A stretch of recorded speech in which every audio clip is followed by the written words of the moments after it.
Hi, and welcome back to this week's edition of Hawk Talk. I'm Coulter Hickok, and Mackenzie Grubbs is out sick this week, so next week she hopefully be back, so you can expect her then. But I'm here with a brand new guest, so please introduce yourself, who you are, where you're from, and what do you do here at DSU? I'm Courtney Olson. I'm from Mandan, North Dakota, and I play on the women's basketball team. So, I mean, you kind of have a little bit of a different journey than most people do, from coming from a different school, so you talk about your journey to DSU. So I went to Bismarck State after high school, just trying to get like my generals done and just kind of continue my basketball career. So I was like, I don't know if I want to go to a 4-year school. So I was like, well, I'll just play 2 years and then decide after there. And then Coach Nelson contacted me my sophomore year and was like, would you like to come play? And I was like, sure, why not? I mean, yeah, that seems like pretty right. Yeah.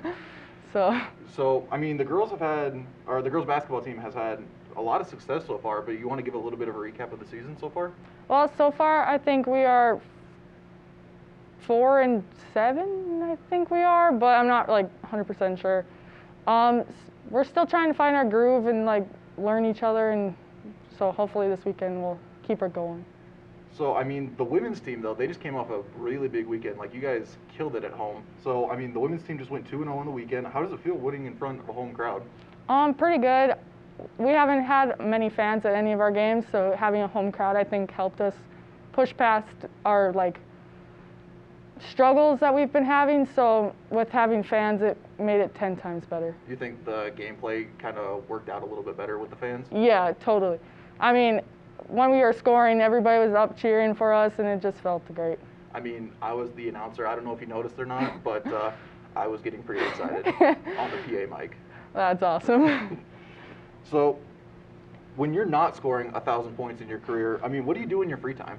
I live on a farm, so I help my dad a lot. I do all the like cows and do all that kind of stuff. I like to go hunting. I like to just hang out with friends and just do that kind of stuff. I mean, for those of you who don't know, I mean, Courtney just scored her 1,000th career point last week. Yep. I mean, what does that mean as an overall whole for you, as like you're junior now, but what are you most looking forward to? It meant a lot to me, but that kind of stuff doesn't mean a lot to me at the same time, because I'm here to like win games, and like my own stats I don't really care about as long as it's the best for the team. That's a great answer. All right, so we were talking about that you haven't ever seen Hawk Talk before, but we ask really fun questions around here. So I gotta ask, who is the best dancer on the team? Oh gosh, probably either Kenzie or Lily. Like, what's their go-to move? Oh, Kenzie's got all sorts of moves, but Lily's is probably the sprinkler. I Yep. mean, you want to demonstrate? No, but it's her birthday, so happy birthday, Lily. Happy birthday, Lily, from Hawk Talk. Yeah. And then, so a lot of people we ask if they have any like pre-game traditions or pre-match traditions. Do you have any in particular? I like to drink Sprite and eat Skittles. Is that for every game? Yep. Every game. All right. What's Yep. your favorite type of Skittle? Probably just the regular kind, probably the red ones. But I eat them on the bench too, because I have like low blood sugar, so then I just Okay. eat them, and yeah, everybody thinks it's really weird, but yeah. I don't think it's weird. I mean, if it worked for Marshawn Lynch, playing in the Yeah. NFL, I mean, that Yep. seems like it's a good recipe right there. Yep, exactly. All right, so this is highly controversial, but what's the greatest basketball movie of all time? Glory Road. Here, I thought it was Space Jam. Meh. No, Glory Road. What is it about Glory Road that is what makes it the greatest basketball movie of all time? It kind of shows you that like no matter what, you have to prove yourself, and that it doesn't matter where you come from. If you're good, you're good. Wow. I'd see it. Mm-hmm. I've seen Glory Road. It's a great movie. Yep. So I can attest to that. So people go to college to do stuff beyond going to school and then having a life after that. What are your plans after DSU? My major right now is to go into egg business, and then after that, I hope to get a job somewhere close to home so I can stay on the farm and help my parents. Nice. Yep. Very thoughtful. Mm-hmm. I mean, I'm composite social science education, so I have to tell people that it's history, geography, and political science. Oh, so I geez. mean, yours sounds way more interesting than what I'm going through. So I might have to switch over degrees, maybe. Yours sounds more complicated. Yours sounds a lot more fun, though. Yes. Also controversial. So do the brand of basketball shoes actually matter on the court? And what brand are you rocking on the court right now? I mean, I don't think it really matters. I think as long as your feet are comfortable in the shoe, that's most important. But I'd have to say Nike's probably the most. Yeah, that's probably the best. And that's the kind I wear. All right. Any particular? No, just as long as it's got the swoosh? Yep. It's all right. Yep. Maybe a little different color in there. I have purple on the one pair, but yeah, no black. No black shoes. I got you. I don't think it honestly matters, but yeah. Look good, feel good, play good. Yep. Yep. So, I mean, Courtney, we ask this to all of our guests who come on Hawk Talk, but I want to ask you, what does DSU mean to you? It means a lot to me, actually, because without having DSU, I don't think I'd be able to continue playing my basketball career and getting a good education. So it means a lot that Eric and all of them reached out and got me able to play basketball again. That's awesome. Well, Courtney, I have to thank you. I have to thank your agent, Haley Freilich, for getting you on. I had to text her over Twitter because I was looking for people to come on. And I forgot to mention that you are the North Star Player of the Week. Yep. So, I mean, that's awesome. So she was like, how about Courtney Olson? I mean, she's the North Star Player of the Week. Mm-hmm. So thank you again for coming on. I mean, you're already wearing the shirt. Oh, yeah. Now you flew on Hawk Talk with the select club, as in Kenzie Reed, Dakota Dosh, and now I have to give Haley a shirt because I told her that I would, because you're her agent, or she's your agent. Yeah. So thank you again for coming on. Yep, thanks for having me. We'll be right back with another guest right after this.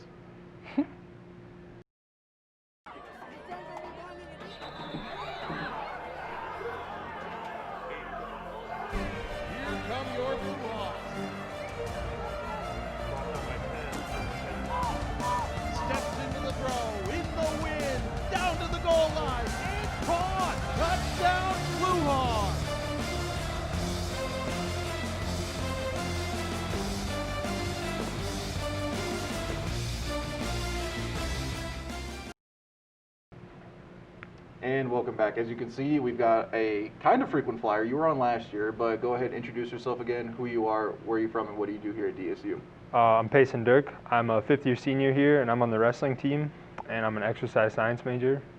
That's pretty much it. Pretty much it? Yeah. I feel like there's a little more to you.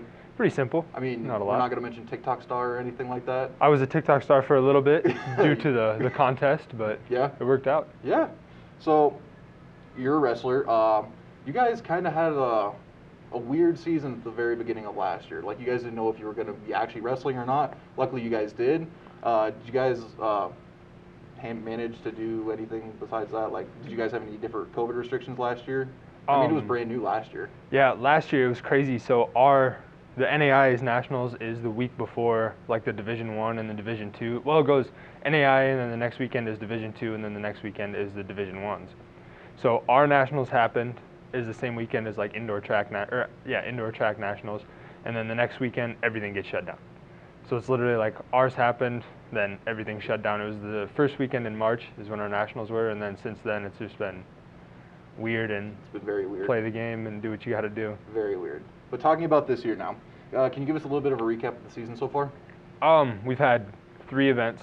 We went to Missouri Valley, and we went 2-2 in duels, I think, or something like that, and everyone looked pretty good there, and that was in December. And then we went to Rapid City 2 weeks ago, maybe, and we went 1-1 in duels. We dueled Hastings and Morningside. And then last weekend, I didn't get to go, but the rest of the team went to Orange City, Iowa, and we went 2-1 in duels. So it's going pretty good. That's pretty impressive. It's going pretty good. So have you guys just done the duels, or have you guys been involved with a lot of tournaments? All we've had, we can't, it's weird, you can only have the duels is kind of how they're doing it, just for tracing and all that stuff. Mm-hmm. It's kind of a little easier to manage people. Probably, yeah. So you guys have the Heart of America tournament coming up next. What are you guys most working on in order to get prepared for that? Just continuing to get better. That's what's weird about this year is you get a lot more time to focus on yourself and what you're doing and just improving as a team. Because like in years past, we've gotten 20 to 25 matches every single year, and now I'm rolling into this weekend with 3. So it's just a lot more. It's kind of a slower season. It's weird when you're just focusing on a lot of technique, and I feel like you have a lot more opportunity to get better. Do you have any pre-match traditions? Not really. I can't. If I get too serious, I get too worked up, and then I get too excited. So I got to kind of keep joking around and kind of stay loose and keep having fun with it. I gotcha. I'm picking up what you're putting down. Yeah. So we have currently Clay Gerhardt. Am I pronouncing that right? Yep. Gerhardt. He is Gerhardt? Yep. He's now ranked top 20th in the nation as for 133. You're saying weight class. As a senior, how impactful is it as a freshman for the team? It's huge. You know, the freshman class this year is really, really good. We got a lot of hard workers. It's really cool looking forward as, you know, I get to kind of sit back in the upcoming years and just kind of watch it all unfold. But it's interesting to see like these young guys coming in and their work ethic has been really good compared to, you know, I've seen some classes that are here and there. We always have a lot of hard workers, but it seems like this year is a lot of hard workers, and all of them are just tough kids and they don't want to be good. I mean, you guys do the 24-hour lock-in, so I know you guys are bad dudes. Yeah. You guys are a bunch of hard workers. Just from the stuff that I can see, because for the football practices, I'm always on the top in the crow's nest kind of area. I can see you guys running with 45-pound plates over your head, running 45 plate miles, being just absolute dudes out on the field. Yeah, it's weird watching. We just get to run around the football players all the time, and all of us, I know every single wrestler looks at the football team and is like, we should have did that. That was So, I mean, you've been on Hawk Talk. You know we ask the fun questions around here. Mm-hmm. So, what is the best wrestling movie of all time? Wrestling's interesting, man. There's not a lot of good wrestling movies. They mess it up a lot. It's got to be Vision Quest, though. That was my That's number probably one. the... I feel like that is the quintessential wrestling movie. It's kind of, they've only made, like, I can only think of maybe 3 or 4 of them ever, and they just kind of, they mess them up all the time. They get guys that don't know what they're talking about with the wrestling, and obviously, like, as a wrestler, that's what you kind of look for. Because they made a football movie and you watched it, and they were just all terrible football players, and it wouldn't be very good. But Vision Quest, quintessential wrestling movie. I mean, Yep. And talk about heart. Oh, yeah. Loudon. Yeah. If I'm remembering his name correctly, Loudon has to drop a weight class. Oh, yeah. Oh, yeah, and he goes in, takes out the big dude. Oh, Dude yeah. that hasn't been beaten in like 2 years. It's That awesome. is the greatest scene of all time, I think. It's awesome. If you love sports, Vision Quest is a great movie. If you can find it anywhere, watch it. Yeah, of course. So good. So, after college wrestling is all said and done, for you, do you plan on going pro in the WWE? God, if they called me, how could you turn down that money, right? You'd have to. What would your wrestling name be? Oh, man. I don't even know.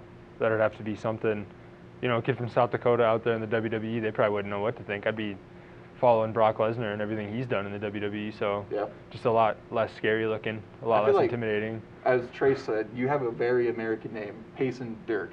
I mean, that just sounds like a WWE name in itself. Yeah, just nothing fancy, and just roll with it. Would you go like Hulk Hogan with the stash? Because I know you Oh. can grow a pretty mean beard. 100%. You'd have to. The sideburns and the big mustache, maybe yeah. curl it at the end. It'd be awesome. I think we got it down. Yeah. Payson Dirk in the WWE. Yeah, if they see this, sign me up. I'll do it, 100%. We'll send them your tape. Yeah, there we go. All right. So, when are you going to go pro with the TikTok career? That's what I want to know. That's what everybody has in their mind right now, is when are you going to go pro with the TikTok career? You know, I'm graduating this spring in the May, and then I'm working on going into the grad program next year, so I have a ton of free time. And I think I'm just going to really buckle down this summer and do it right. Because last year we had our COVID contest, all of the DSU Blue Hawk Athletics, along with different students, they collaborated, and you guys had to make TikTok videos, right? Correct. And is there a few particular coaches that you may or may not have made fun of in your TikTok video? Yep, it was Stanton, Wickhop, and Schlecht. I had to pick fun of Schlecht, obviously. 'Cause Obviously. he spends all his time poking fun at us. So. If I had to say, I mean, your Stanton was very impressive. Yeah. Along with your I feel like your Schlecht, though, was the best. Well, I work for him during the summer, so I got all the tree gear You know, anyways. his I mannerisms, can. Yeah. the way he acts. 100%. Beautiful. Beautiful. Let's get a little more serious right now. Sounds good. If you could tell your freshman self one thing, what would it be? Freshman me. Early on, have a lot more fun. I think I took things a little too serious as a freshman. Didn't have as much fun with wrestling as I could have, for sure.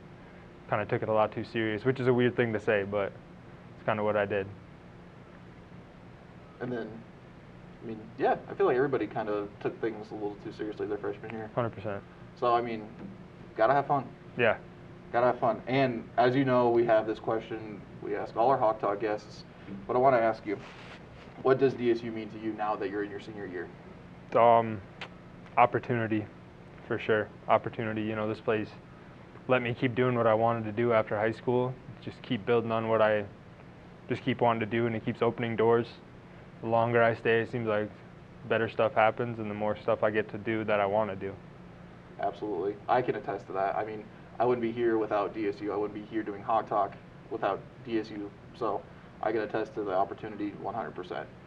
Payson, I want to thank you for coming on. I mean, we got you your shirt last year, so hopefully you're still rocking that thing at practice. Yeah, all the time. Thank you very much for coming on, man. Yeah, thank you. It's been a lot of fun.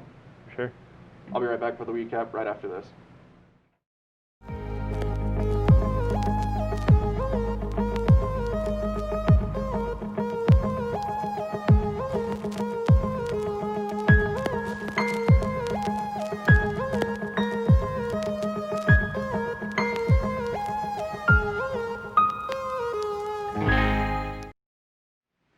And I'm by myself for the recap today. I mean, we had great interviews from Courtney Olson. We had a good interview from Payson Dirk. So let's just get right into the recap. I mean, we talked with Payson about wrestling. The Hawks went 2-1 on the weekend, winning against Concordia and Waldorf, but falling to Northwestern 2-1 on the weekend. Next week they'll be in Dakota Wesleyan for some more duels. I mean, Payson talked about them not being in tournaments, so the duels is what they're at. Basketball. The Hawks went 4-0 on the weekend between the men's and the women's. We talked with Courtney about basketball. Both the men's and the women's went 2-0 on the weekend against Waldorf and Viterbo. Viterbo on Friday, Waldorf on Saturday. And then Courtney Olson and Bryce Knox. Bryce Knox we've had on previously, last time, it was a few weeks ago. He and Courtney were named the North Star Players of the Week. Congrats to them. Both the men's and the women's team will be on the road presentation this weekend. Track. We have a lot of people in track that are now nationally ranked. So I'm going to be reading off this list because there's a lot of them. So overall, the Blue Hawks had a strong start because this was their first meet of the season. They were in Bismarck for the Marauders invite. The Blue Hawks currently have 4 athletes at the nationally ranked level. To qualify for nationals this year, athletes have to be in the top 16 in their event. Prior to indoor meet, they have to be in the top 16 prior to the indoor national meet in March. On the women's team, we have Caitlin Keithley, who is number 14th in the nation for the 60-meter dash, and Faith Brennan, who is ranked 3rd in the nation for women's triple jump. Congrats to them. For the men's team, Dane Allen is ranked 4th in the nation in long jump and 9th in the nation in triple jump. On the track team, on the men's track team still, we have Martin Farver, who is ranked 9th in the nation in the 200-meter dash. Clea Rosinski is also ranked 14th in the nation for the 60-meter hurdles and 16th in the nation in long jump. In pole vault, we have Hoyt Zander is currently ranked 10th in the nation, rounding to the top 16th in the nation, Kayla Petros, who is ranked 16th in the nation in triple jump. The track team will be in Spearfish this next weekend, so congrats to all of them. Congrats to all these people who I've listed. I mean, between Bryce, Knox, Courtney Olson, all the track people I just listed, congrats for being honored with the North Star Players of the Week and along with being nationally ranked.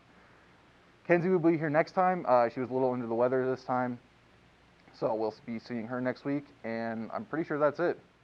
Oh, hey, before I forget, we have our Twitter and our Instagram at DSU Heritage Fund and our Instagram, which is at DSU Foundation. You can follow us, learn more information about us, and go like us, go follow us, go do something with it. The world's your oyster. With that, Hawks are up.